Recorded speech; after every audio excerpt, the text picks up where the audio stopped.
SoundCloudForce.com.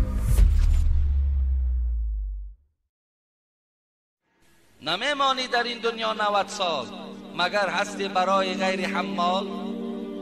تو فقط کارت حمالیه، فقط کارت همین برداشت کردن و پنهان کردن و ذخیره کردن ای.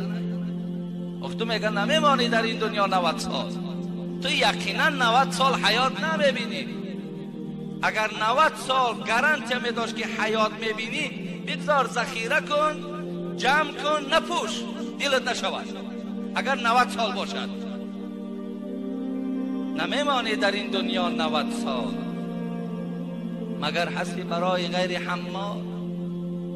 نه نوشی جان کنی، حضرت علی پولکات هست، میگه ذخیرکات هست، ولی میل دلت بعضی چیزهایی دارد که میل دارد دلت که از همون خوری، لیکن پول در دست تایو همون را نوشی جان نمیکنی. نه نوشی جان کنی، نه پوششی تن گذاری مال را بر شوهری زن. بشوی زن بماند، حضرت میگه بشوی زن بماند مخزنی تو، بجان خود عجایب دشمنی تو. ای بنده خدا میگه چرا اینقدر به جان خودت دشمنی میگه؟ چرا در جان خودت نمیخوری؟ چرا در بدن زیبای خودت نمیپوشی؟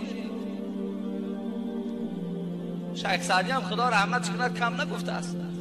کسی جمع کرد گوشه بینها، خودش مرد و زنش با دیگری داد. هم تنیست داده رای عزیز. حضرت مولوی میگد نظم شنم خانومو میگد یکی اگر وقتی از دنیا گذشتین و زنها را زار زار گریه شدیدین، نگوین که اون گریه برای شماست، اون گریه برای دیگرش است. دیگر کی میشیده باشه؟